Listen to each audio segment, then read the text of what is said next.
Good evening, everyone. I'm going to present a case large intraconal mass.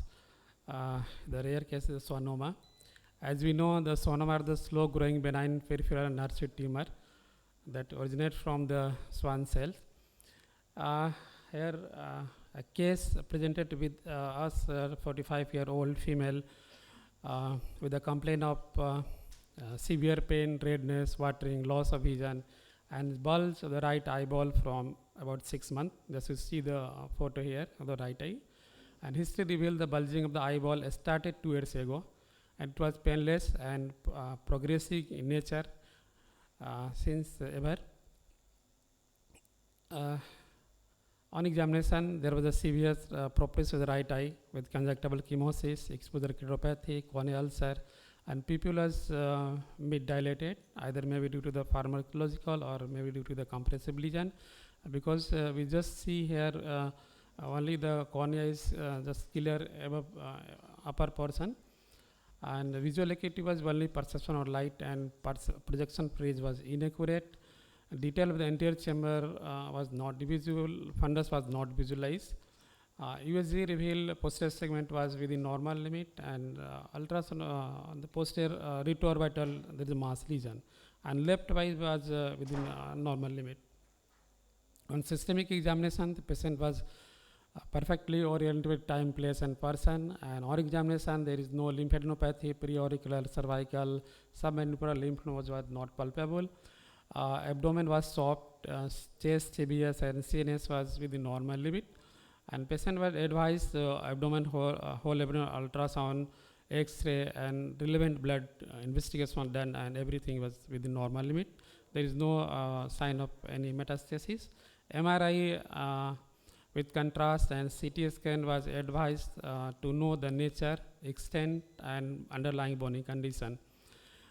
You see here the radiologically the patient large in large well-defined 2.5 to 3.5 centimeter with the mild enhancement. On contrast is seen the cystic lesion, the intraconal compartment, mostly in the superior temporal aspect, extending up the apex region and intending of the optic nerve.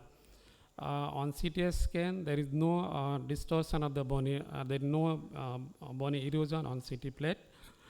On the radiological basis, because it is insistent, well-defined, so we plan to do the surgery, and surgery was done on the incision was given on temporal fornix, canthotomy was done, and after conjunctiva exploration of conjunctiva, and we also cutted the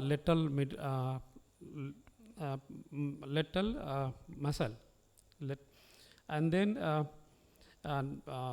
cyst was removed in toto. We debulked the tumor because the cystic fluid is there, and so it become easy to remove the whole of the cyst, and it was sent for histopathological examination. On histopathological examination, the sections show on low grade the hypercellular and hypocellular area, and also cystic area is also seen, but on high power sections show Wecker bodies. On another high power view, there is the highlighting the mostly Wecker body, and as we know, the Wecker bodies were formed by the highly ordered arrangement of the Schwann cell nuclei in the row separated by the fibrillary process. So on the basis of this, the diagnosis was made suggestive of Schwann cell.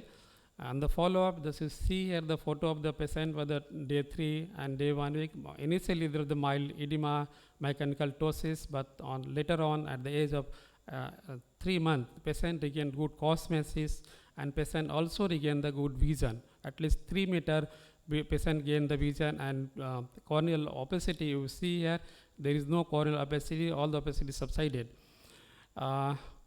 So on the discussion, the first described the schwannoma was the verrucae in 1908, and it was a benign tumor originated from a Schwann cell of the peripheral nerves, and it is accounting for only 1 to 2% of all orbital neoplasm, and mostly it is present in the 20 to 20 years of age. And in the orbit, especially it origins from the ocular tumors, trochlears, trigeminal nerves, abducent nerves, as well as some sympathetic and parasympathetic fiber. Orbital schwannoma mostly asymptomatic when it was small, but they gradually grow and progressively. When the proptosis occurred, then patient went to the physician and ophthalmologist for the treatment. While we are diagnosing the schwannoma, these are the differential diagnosis we'll keep in mind, and accordingly we can proceed further investigation and elevation to rule out all these things. So conclude that orbital schwannoma is relatively rare tumor, and preoperative diagnosis is difficult because it's variable presentation and location, and appropriate early assessment of the orbital tumor by CT or MRI and prompt management is warranted to prevent the development of severe complication.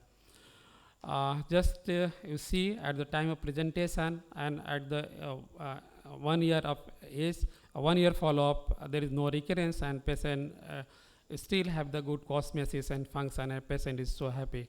Thank you so much for your patient hearing, sir.